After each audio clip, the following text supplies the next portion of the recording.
Jadi ini ceritanya sama dari pendengar Scary Things juga.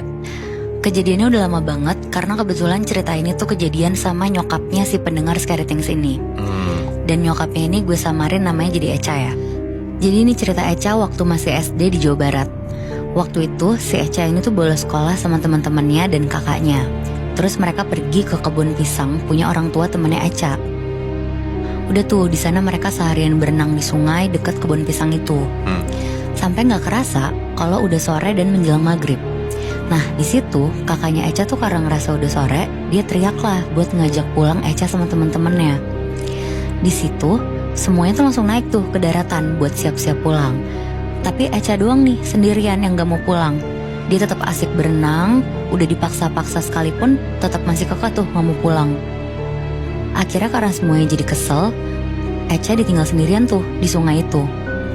Kayak setengah jam kemudian Echa dengar azan maghrib. Akhirnya dia sadar sendiri. Terus pulanglah dia. Nah pas di jalan pulang, Echa tuh harus ngelewatin kebun pisang tadi. Dan kondisinya jalanan tuh sepi banget. Tapi di situ Echa tuh ngeliat ada nenek-nenek jalan sendirian ke arah yang sama. Disamperin langsung tuh sama Echa biar bareng gitu maksudnya jalannya.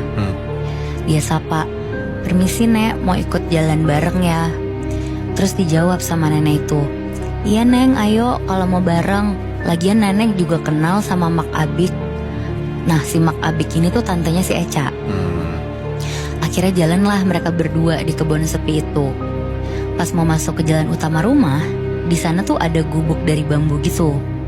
Nah karena suasananya udah mulai gelap, si Echa ditawarin lah sama si nenek buat mampir dulu ke rumah gubuk itu. Yang ternyata rumah gubuk itu tuh rumahnya si nenek.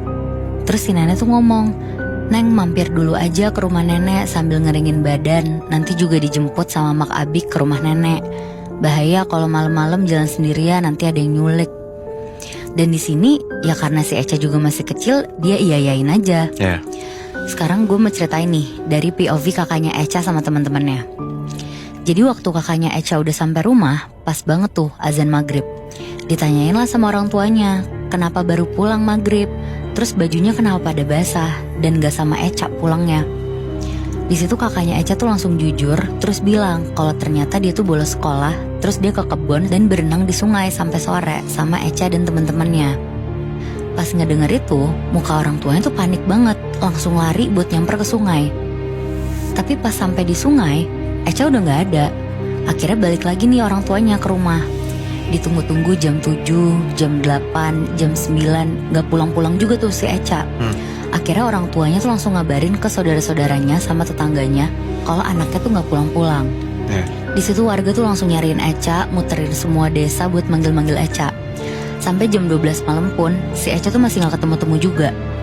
Nah waktu itu udah chaos banget nih kondisinya. Tapi responnya si Mak Abik, tantenya Echa, gak panik sama sekali. Terus tiba-tiba tantenya Echa nih masuk ke dapur, nyuci beras, terus airnya itu tuh dia nyuruh ke orang tuanya Echa buat nyiramin ke depan rumahnya. Langsung tuh orang tuanya Echa nyiramin air si cucian beras ini ke depan rumah. Dan gak lama Muibi, di situ ada yang teriak minta tolong dari belakang rumah. Kayak warga gitu lah yang teriak. Dan setelah dicek, ternyata di bawah kandang ayam ada Echa lagi tiduran. Jadi Echa posisinya tuh bener-bener kayak kejepit gitu di kolong kandang ayam. Nah ini gue balik lagi ke POV-nya Echa ya. Jadi si Echa tuh setelah ditolongin sama warga, dia ditenangin tuh, dibersihin badannya sampai udah tenangan. Dan di situ dia cerita Muibi kalau dia tuh diajak ke rumah si nenek itu. Jadi pas dia sampai di rumah nenek, dia masuk ke sana, terus langsung disuruh ganti baju sambil dielapin tuh badannya Echa sama nenek itu. Abis itu ya kayak tuan rumah nyuguhin tamu aja, dikasih makan, dikasih minum, terus kasih jajanan juga. Ya namanya anak kecil diterima-terima aja kan tanpa mikir apa-apa. Dan pas udah selesai makan sama ngemil, Echa tuh rasanya kayak ngantuk banget gitu, gak ketahan. Akhirnya dia rebahan di lantai sambil dielus-elus sama si nenek itu. Terus gak lama si Echa ketiduran. Tapi pas Echa ketiduran, dia ngerasa kayak badannya tuh ketindihan sama kayu-kayu gitu. Dan pas dia buka mata, dia udah di bawah kandang ayam itu. Nah bisa jadi si nenek ini tuh adalah sosok wewe gombel yang menyerupai jadi nenek-nenek gitu loh, biar anak kecil tuh gak takut. Terus ada lagi nih Muibi, kejadian diculik wewe gombel sama temennya si Echa. Kita sebut aja namanya Umar ya. Waktu itu si Umar tuh masih umur 8 tahun. Dia sama teman-temannya lagi main bola. Sebenarnya dia sendiri tuh gak suka main di lapangan itu. Tapi karena ajakan teman-temannya, akhirnya yaudah dia ngalah. Waktu bola ditendang dan ngelewatin Umar, bolanya tuh ngarah ke arah pohon bambu. Terus langsung tuh di situ teman-temannya nyuruh Umar ngambil bolanya, karena itu posisinya udah banyak petir dan gak lama lagi tuh pasti hujan. Diburu-buruin lah tuh si Umar. Jadi sebenarnya alasan Umar gak suka sama lapangan itu karena ada pohon-pohon bambu gitu Moebi. Dia takut karena dia tuh suka ngedengar suara kayak dari pohon itu setiap lewat. Akhirnya diambil tuh sama Umar bolanya. Tapi pas dia lagi mau ngambil bolanya, Umar tuh jatuh. Saking dia tuh kaget ngedengar petir kan. Terus tiba-tiba si Umar ngeliat ada sosok besar, hitam, datang dari balik rimbunan pohon bambu. Rambutnya tuh kelihatan panjang, giginya bertaring, terus ada sayapnya kayak burung. Di situ Umar teriak kenceng, tapi sosok itu tuh kayak shh, shh. Dan dari situ Umar bener-bener gak inget apa-apa, kayak pingsan gitu. Terus sekitar jam 11 malam, Umar kebangun di rumah kosong gelap, tapi tuh ada yang aneh. Si Umar ngelihat badannya dia tuh lagi tiduran di lantai. Nah, karena takut, Umar langsung cepet-cepet keluar lah dari rumah kosong itu.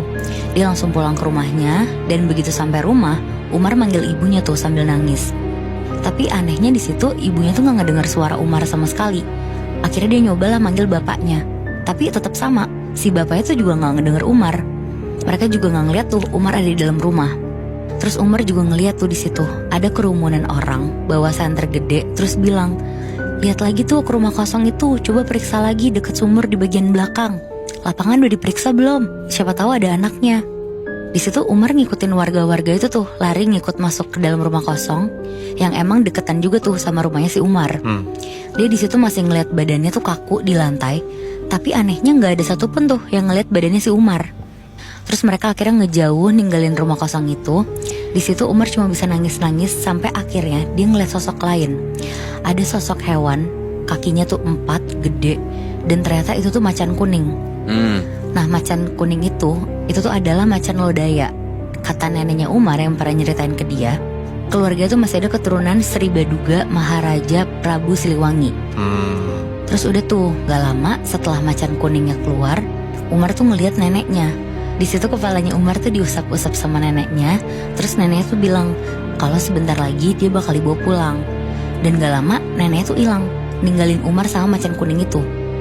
Nah, 1 jam kemudian Moibi, Umar berhasil ditemuin di rumah kosong itu dalam keadaan lagi pingsan di lantai kotor. Padahal tuh di situ warga udah bolak-balik masuk ke rumah kosong itu, tapi nggak ada sama sekali kan. Terus sekitar 7 jam lebih dinyatain hilang. Si neneknya ini tuh secara batin ngerasa kayak ada yang janggal nih sama kehilangannya si Umar. Akhirnya neneknya Umar ngelakuin ritual Rogo Sukmo. Dan makanya kan si Umar bisa ngeliat neneknya itu kan. Itu tuh si neneknya lagi Rogo Sukmo di situ. Terus nenek bilang rumah kosong itu tuh ada yang nutupin karena ada pengaruh unsur gaib dari makhluk halus yang energinya gede banget. Jadi katanya nenek tuh harus ngambil air dari sumur, terus dicampur sama garam kasar, diaduk di ember, terus disiramlah berkali-kali ke sekitar rumah kosong itu biar orang-orang bisa ngeliat Umar. Anjir, berarti Wewe Gombela bisa kuat banget nyulik Umar, padahal Umar punya darah Prabu Siliwangi itu kan? Iya benar-benar, sampai bisa si Umar tuh dibikin gak kelihatan gitu badannya. Iya, dan gak cuman badannya doang yang dihilangin gitu atau disembunyiin, jiwanya si Umar juga bisa sampai lepas gitu kan? Iya benar-benar.